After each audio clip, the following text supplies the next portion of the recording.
નમસ્કાર દર્શક મિત્રો, એસડી ન્યૂઝ ગુજરાતી ચેનલ પર આપનું સ્વાગત છે અને હું આપની સાથે વૈશાલી પુબારુ કરીશું નજર આજના સમાચાર પર।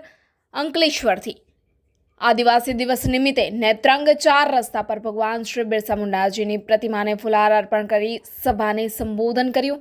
આદિવાસી દિવસ ઉજવવા પાછળનો મુખ્ય હેતુ આદિવાસી સમાજની સંસ્કૃતિ અને રીત રિવાજોની જાળવણી સાથે सांस्कृतिक कार्यक्रमों योजित समाज संगठित थई प्रगति करे ए ज एकमात्र लक्ष्य छे। आ प्रसंगे डेडियापाड़ाना पूर्व धारासभ्य श्री महेशभाई वसावाजी, भरूच जिल्ला बांधकाम समितिना चेरमेन रायसिंहभाई वसावाजी, वालिया तालुका पंचायतना प्रमुख श्री सेवंतुभाई वसावाजी, तलोदरा भाजपना आगेवान सौजीभाई वसावाजी, श्री भतेसिंह वसावाजी, अंकलेश्वरना मगनभाई पटेल तेमज वालिया, झगड़िया अने नेत्रंग तालुका संगठनना तमाम पदाधिकारीश्रीओए आ कार्यक्रममां खास हाजर रह्या हता। मुख्यत्वे नेत्रंग आसपासना विस्तारमां पीवाना पाणी अने सिंचाईना पाणीनी समस्याओ हवे अंत આવ્યો છે।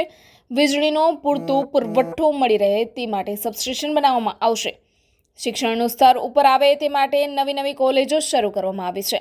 નેત્રંગ ખાતે કોલેજ નિર્માણ, એકલવ્ય મોડલ શાળા મોવી ચોકડી પાસે, વાલપોર ગાલીબા, ઉમરખાડા, મૌજા ગામ, ફુલવાડી ગામ અને ડેબાર ગામ ખાતે ધોરણ 10 સુધીની હાઈસ્કૂલ નિર્માણ કરી નેત્રંગ અને અલગ અલગ તાલુકાના દરજ્જા અપાવી તમામ સુવિધાઓ ઉપલબ્ધ કરાવી કરજણ ડેમ આધારિત સિંચાઈ માટે હાલ પ્રોજેક્ટનું કાર્ય હાલ ચાલુ છે।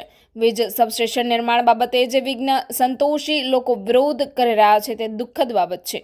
Reporter Jayesh Prajapati, SD news Gujarati, Ankleshwar.